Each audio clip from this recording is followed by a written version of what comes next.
오래된 중고 휴대폰의 외형을 새 것처럼 바꿔 팔아온 일당이 경찰에 붙잡혔습니다. 이런 짝퉁 중고폰이 10,000대나 시중에 유통된 것으로 확인됐습니다. 부산시가 다른 지역보다 선제적으로 지원센터를 꾸려 전세 사기 피해자를 지원하고 있지만 정작 피해자들은 있으나 마나한 곳이라고 지적하고 있습니다. 여야와 무소속을 포함해 모두 11명의 예비후보가 등록해 치열한 경쟁을 벌이고 있는 서동구 선거구 후보들의 면면을 소개합니다.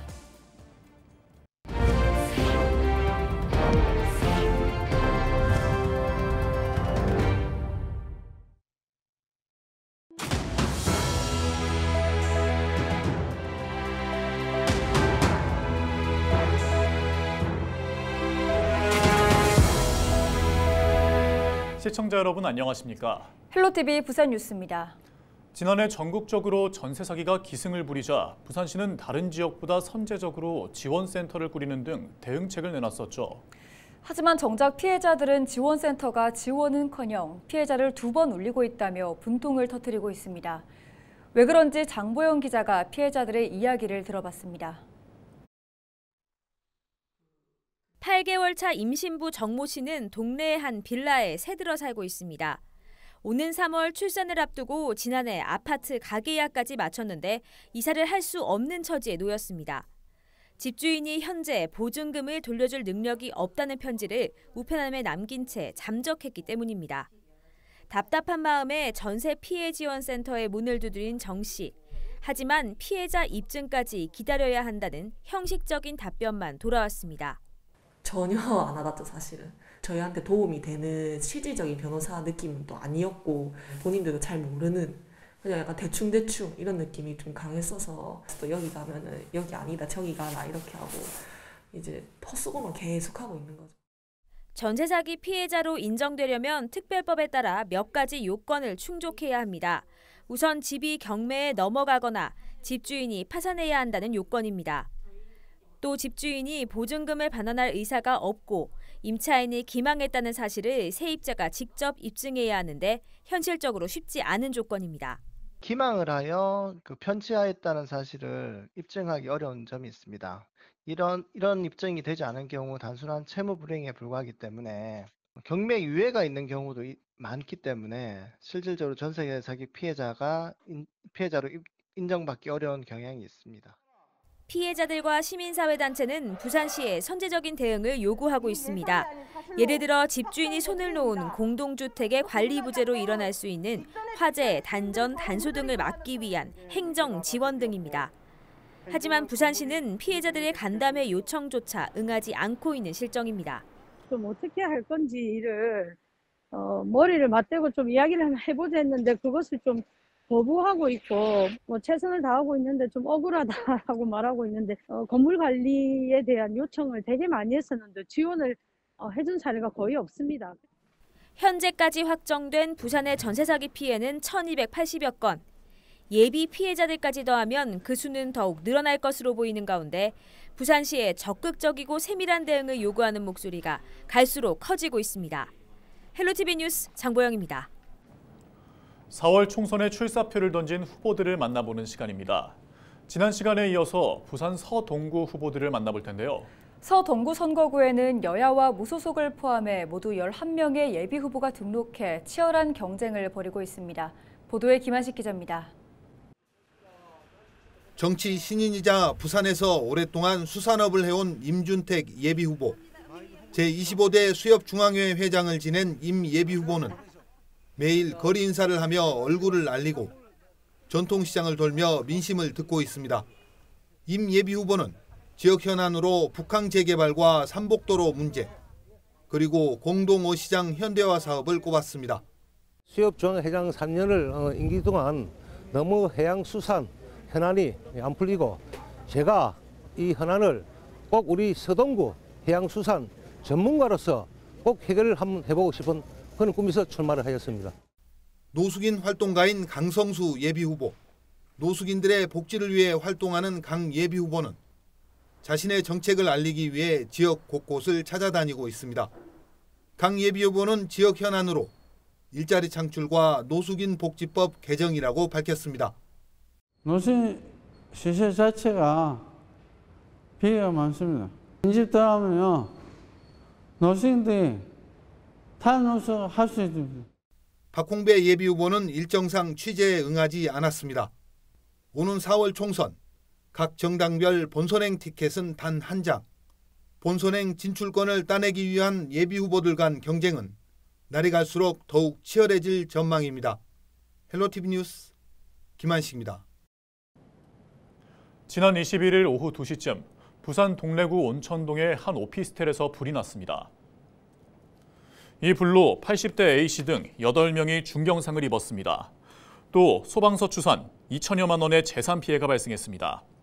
이보다 앞선 오전 11시쯤에는 기장군의 한 빌라에서 불이 나 60대 부부가 중경상을 입었습니다. 소방당국은 정확한 화재 원인을 조사하고 있습니다. 중고 휴대전화 살 때 조심해야겠습니다. 오래된 중고 휴대폰의 외형을 새 것처럼 바꿔 팔아온 일당이 경찰에 붙잡혔는데요. 이런 짝퉁 중고폰이 만대나 시중에 유통된 것으로 확인됐습니다. 육안으로 구별하기 힘들어 소비자들의 각별한 주의가 필요해 보입니다. 보도에 안수민 기자입니다. 사용한 지 꽤 시간이 지나 배터리 성능이 77%로 떨어진 휴대전화입니다. 이 휴대전화에서 배터리를 꺼내 특정 장비에 가져다 댄 뒤 다시 전원을 켜자 성능이 100%로 바뀝니다. 성능은 그대로인데 수치만 올라가도록 눈속임을 하는 특수 장비입니다. 이 같은 방식으로 오래된 중고 휴대전화를 새 것처럼 속여 판매한 일당 28명이 경찰에 붙잡혔습니다. 외형도 새 것처럼 보이기 위해 중국산 액정과 뒷면 케이스 등 짝퉁 부품을 몰래 들여와 바꿔 끼우기도 했습니다. 이처럼 거의 새 것으로 둔갑된 휴대전화는 매입 가격보다 13만 원에서 40만 원가량 비싸게 판매됐습니다. 온라인 중고거래 사이트나 중고 휴대전화 업체 등을 통해 시중에 팔아치운 휴대전화는 10,000개가량. 이런 식으로 이 일당은 지난 2020년 1월부터 지난해 3월까지 35억 원을 챙겼습니다. 배터리 성능을 90% 이상으로 올리는 경우 90% 이하의 경우와 시중에 15만 원 정도의 차익이 발생하기 때문에 성능을 90% 이상인 93% 정도로 올려서 판매하였습니다. 배터리 성능을 조작할 경우 일부 기종들은 이것을 육안으로 확인할 수 있는 방법이었기 때문에 이 점을 노렸습니다. 이들은 또 제조사 보상기간이 남아있는 중고 휴대전화를 일부러 고장낸 뒤 휴대전화 자체 결함인 것처럼 속이고 서비스 센터에서 4천여 차례에 걸쳐 무상 수리를 받고 되팔았습니다. 현직 서비스 센터 기사 6명도 범죄에 가담했습니다. 건당 3만 원에서 25만 원을 받고 무상 교환이 어려운 기기 부품을 바꿔줬습니다. 경찰은 짝퉁 중고 휴대전화를 판매하는 경우가 더 있을 것으로 보고 수사를 확대해 나갈 계획입니다. 중고 휴대전화를 구매하기 전 제조 연도에 비해 외형이 새 것 같거나 배터리 성능이 뛰어난 것으로 나타나면 조작이 된 것이 아닌지 의심해 볼 필요가 있다며 경찰은 주의를 당부했습니다. 헬로티비 뉴스 안수민입니다. 소외된 이웃을 돕는 희망 나눔 캠페인 사랑의 온도탑이 이달 말이면 종료됩니다. 부산은 일찌감치 목표액을 달성하고 100도를 넘어섰지만 경남은 아직 90도에도 이르지 못했는데요. 꽁꽁 얼어붙은 사랑의 온도탑을 녹이기 위한 온정의 손길이 필요한 때입니다. 표영민 기자의 보도입니다. 경남 창원광장에 있는 사랑의 온도탑입니다. 올해 모금 목표액은 102억 1천만 원. 하지만 지난 19일 기준 모금액은 89억여 원에 그쳤습니다. 목표액의 1%가 모금될 때마다 1도씩 올라가는데 사랑의 온도탑은 87도에 머물러 있습니다. 지난해 이맘때쯤 목표액을 달성했던 것과 대조적인 분위기입니다. 지난 15일 이미 100도를 넘어선 부산 사랑의 온도탑과도 대비되는 상황입니다. 올해 경남 지역은 100도 달성을 낙관할 수 없는 상태입니다. 계속된 불황과 고물가, 가계 부채 증가 등으로 기부 문화가 위축됐기 때문입니다. 특히 전체 모금액의 25%를 차지하는 개인 기부가 크게 줄었습니다. 19일 기준 개인 기부 건수는 2만 8천여 건, 지난해 같은 기간 3만 2천여 건보다 4천여 건 이상 줄었습니다. 날씨도 춥고 우리 지역 경제도 녹록하지 않지만은 도민연의 십시일반 같이 동참해 주셔서 이 온도를 올해만큼 꼭 100도로 같이 한번 넘겨주십사 하는 부탁의 말씀을 드립니다. 도민 여러분의 많은 성원을 바라겠습니다.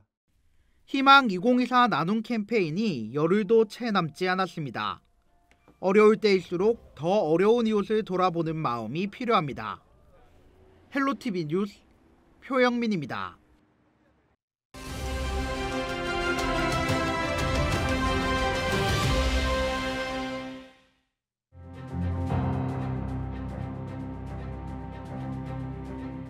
(2024) 강원 동계 청소년 올림픽이 지난 19일 개막해 강릉과 평창 등 강원 지역 곳곳에서 열리고 있습니다. 2024 강원 동계 청소년 올림픽 대회를 숫자로 알아보도록 하겠습니다. 먼저 1위입니다. 2024 강원 동계 청소년 올림픽 대회는 아시아에서 유치하는 첫 번째 동계 청소년 올림픽 대회입니다. 지금까지 3차례 대회가 모두 유럽에서 열렸는데요. 2012년 오스트리아 인스부르크에서 열렸고 2016년에는 노르웨이 릴레함메르에서 2020년에는 스위스 로잔에서 열렸습니다. 다음으로 1518 동계 청소년 올림픽 대회에 참가 가능한 선수들의 나이는 15세에서 18세입니다. 대회가 4년마다 열리기 때문에 인생에서 딱 한 번 참여할 수 있겠죠. 선수들에게는 그만큼 의미 있는 대회가 될 것입니다. 이번 대회에는 80여 개 나라에서 1,900여 명의 청소년 선수가 참가해 역대 최대 규모로 치러지고 있습니다. 다음 숫자는 2입니다. 이번 대회는 지난 2018 평창 동계올림픽 대회의 유산 위에서 열립니다. 2018년 사용된 기반 시설들을 활용하면서 비용 절감 효과를 거두는 동시에 올림픽 선수들이 뛰었던 경기장에서 청소년 선수들이 대회를 치르면서 그 의미를 더하고 있습니다. 이번 대회는 지난 19일 열렸던 개회식을 제외한 모든 경기를 무료로 관람할 수 있습니다.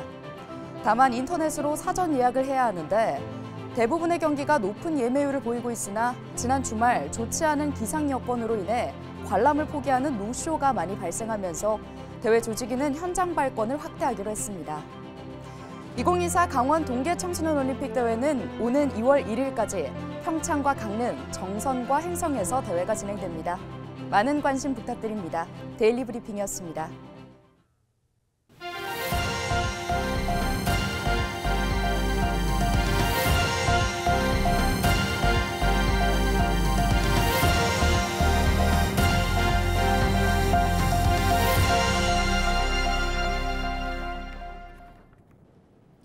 이번 주 부산 경남 지역은 강추위가 이어질 전망입니다. 중국 북부지방에서 확장한 찬 대륙 고기압의 영향을 받아 23일부터 아침 최저 기온은 부산 영하 7도, 경남은 영하 10도에서 6도로 평년보다 2도에서 6도가량 낮을 것으로 보입니다. 낮 최고 기온도 부산 1도, 경남 영하 4도에서 1도에 머물며 평년보다 6도에서 9도가량 낮아 춥겠습니다. 기상청은 이번 주 바람도 강하게 불어 체감 온도는 더 떨어질 것으로 전망돼 건강관리에 각별한 주의가 필요하다고 당부했습니다. 22일 대한민국 시도지사 협의회 회장인 박형준 부산시장 주재로 제58차 대한민국 시도지사 협의회 임시총회가 한국프레스센터에서 열렸습니다. 이날 총회에서 박 시장은 여러 부처별로 흩어져 있는 인구 정책을 하나로 통합하는 인구부 설치가 논의되고 있는 만큼 인구 문제와 지역 균형 발전을 함께 논의할 수 있는 종합적인 컨트롤타워 역할을 할 인구 지역균형 발전부 신설을 제안했습니다. 이 밖에도 자치조직권 확충 방안과 교육재정 합리화 등 추진 상황을 점검하고 기준 인건비 제도 개선 등 새롭게 상정된 안건에 대해 논의했습니다.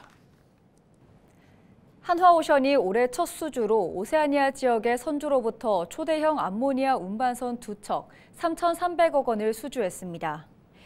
이번에 수주한 암모니아 운반선은 9만 3천 세제곱미터의 암모니아를 운송할 수 있습니다. 특히 이 선박에는 한화오션이 자체 개발한 스마트시 플랫폼인 HS4를 비롯해 탄소 저감 기술인 축 발전기 모터 등이 들어갈 예정입니다. 이번에 수주한 선박은 거제 사업장에서 건조돼 오는 2027년 하반기까지 인도될 예정입니다. 이상으로 뉴스를 마칩니다. 함께해 주신 여러분 고맙습니다.